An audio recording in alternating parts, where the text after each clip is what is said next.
السلام علیکم ناظرین کرام، نئی ویڈیو میں آپ کو خوش آمدید کہتے ہیں۔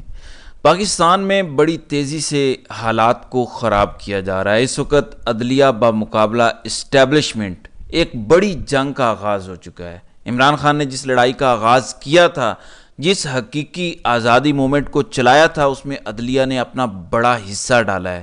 میں پچھلی ویڈیو میں آپ کو بتا چکا ہوں کہ کس طرح سے پاکستان میں حالات خراب کر کے مارشل لا یا ایمرجنسی کی صورتحال کی طرف معاملات کو لے جایا جا رہا ہے، کس طرح سے اب نون لیگ اور باقی حکمران جماعتوں کو عدلیہ کے خلاف کھڑا کرنے کی کوشش کی جا رہی ہے۔ اب الیکشن 2024 کے حوالے سے بھی ایک بڑی اپ ڈیٹ آنے والی ہے۔ سپریم کورٹ ایک بڑا قدم اٹھانے جا رہی ہے، جبکہ عمران خان کو گرانے کے لیے اور آزاد ججز کو کمپرومائز کرنے کے لیے کس طرح سے کمپنی ایک نئی چال چل رہی ہے۔ اب کمپنی کے ماؤتھ پیس خود اس پر بولنا شروع ہو گئے ہیں۔ اس ویڈیو میں ہم ان تمام موضوعات کو ڈسکس کریں گے۔ جن لوگوں نے پچھلی ویڈیو نہیں دیکھی وہ ویڈیو ضرور دیکھیں، کیونکہ یہ ویڈیو پچھلی ویڈیو کا تسلسل ہے۔ ناظرین کرام، کل میں نے آپ کو کہا تھا کہ سہیل وڑیچ جو اسٹیبلشمنٹ کے بہت قریبی سمجھے جاتے ہیں اور نواز شریف کے تو لنگوٹیے سمجھے جاتے ہیں، انہوں نے ایک بڑا امپورٹنٹ کالم لکھا ہے۔ اس امپورٹنٹ کالم نے کمپنی سرکار کی صورتحال کو واضح کیا ہے۔ وہ لکھتے ہیں کہ 8 فروری کو عقابوں نے اپنے پرانے آقا اور استاد کی ہدایات کو نظر انداز کر دیا، حالانکہ کئی دہائیوں سے عقاب وہی کرتے تھے جو انہیں شکار کی تربیت دینے والا سکھاتا تھا۔ یہ عوام کی بات ہو رہی ہے کہ عوام اسٹیبلشمنٹ کے اشاروں پر چلتی تھی، لیکن 8 فروری کو عوام نے اپنا فیصلہ سنا دیا جو ان کی مرضی کے خلاف تھا، کمپنی کی مرضی کے خلاف تھا۔ آگے لکھتے ہیں کہ سپریم کورٹ کے عقابوں نے بھی 12 جولائی کو سنائے جانے والے فیصلے میں ماضی کے آقاؤں سے اپنا ناطا توڑ لیا۔ یہ بہت بڑی بات ہے۔ اسٹیبلشمنٹ کے ماؤتھ پیس جب بولیں کہ عدالت نے اسٹیبلشمنٹ سے اپنا ناطا توڑ لیا 22 جولائی کے فیصلے کے بعد، آپ نے ڈاٹس کنیکٹ کرنے۔ اب ایسا لگ رہا ہے کہ اس فیصلے کے بعد سے نونی حکومت کی عمر اتنی لمبی نہیں ہوگی جتنی امید کی جا رہی تھی۔ یہ بھی صاف نظر آ رہا ہے کہ اب عمران خان کو زیادہ دیر تک جیل میں رکھنا مشکل ہو جائے گا۔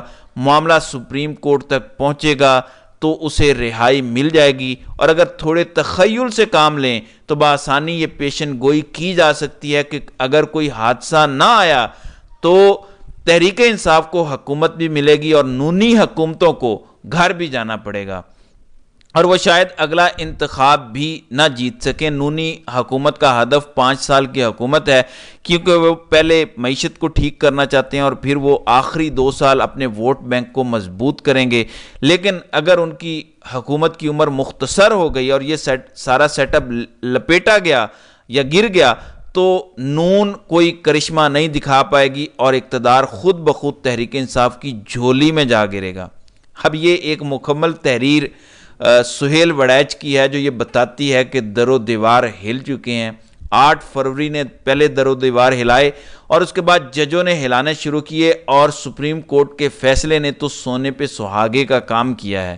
اسٹیبلشمنٹ کو 76 سال میں ریزسٹنس کی عادت نہیں ہے۔ آپ نے انڈرسٹینڈ کرنا ہے، اسٹیبلشمنٹ نے 76 سال میں کبھی نہ نہیں سنی کسی چیز میں۔ جنرل باجوہ نے پہلی نہ سنی عمران خان سے، جب رجیم چینج آپریشن کے بعد جنرل باجوہ نے عمران خان کو فون پر میسج کیا یا کال کی اور کہا کہ آپ صرف میچ ہارے ہیں، سیریز ابھی باقی ہے، اسمبلی میں رہیے، آپ دوبارہ بھی حکومت میں آ سکتے ہیں۔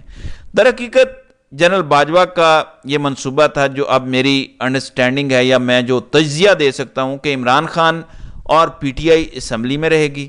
جب آئے گا ایکسٹینشن کا ٹائم، نومبر 2022 آئے گا، تو باجوہ یہ کہے گا شہباز شریف کو کہ مجھے ایکسٹینشن دو، نہیں تو میں دوبارہ ایم کیو ایم اور فلاں جماعتوں کو پی ٹی آئی کی طرف بھیج دوں گا، جو لوٹے میں نے بنائے ہیں دوبارہ پی ٹی آئی کی طرف بھیج دوں گا، اور پھر تمہاری حکومت کی چھٹی ہو جائے گی، اور ایکسٹینشن تو میں عمران خان سے بھی لے لوں گا۔ اور یوں جنرل باجوہ نے شہباز شریف سے ایکسٹینشن لے لینی تھی۔